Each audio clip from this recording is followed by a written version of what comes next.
We're in the pit area of Paul Miller, who's in the Funny Car Finals. Now, unlike the regular combustion engine, these jet engines don't require as much maintenance.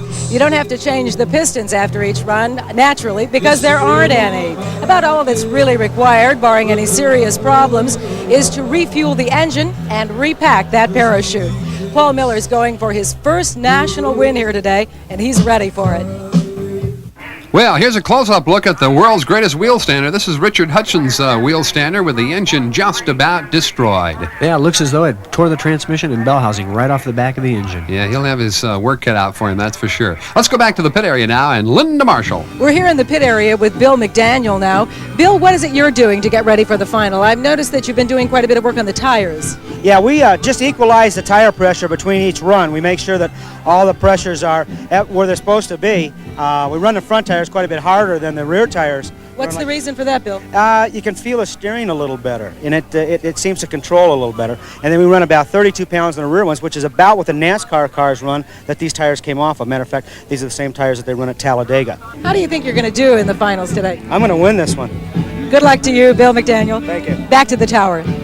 Fire-breathing time once again. Interesting to note, Craig Arfons, these two cars were in the finals last year, and this year they come up as the two Consolation runoffs. Yes, these are the two arch competitors of last year. This is the Datsun of Harold Stevens, is my last year's Green Monster, and of course Roger Gustin was our #1 competitor of last year. If you notice a different design, the open intake in Roger Gustin's car is more of the Romeo Palomides look, and then the Datsun as we have it with the J85 late model power plant in it. All right, let's watch these two cars now as they're on the line, ready for the Consolation event. In lane number 1, it's Thunder and Lightning. In lane number 2, it's Gustin, and they are underway. Thunder and Lightning got off to an early start, but Gustin now starts to move on him at the midway point and trips him at the light with an ET of 714 and a speed of 231 miles per hour. Looks as though Harold Stevens left the line well, but lost power at the top end, probably again because of the burner pressure.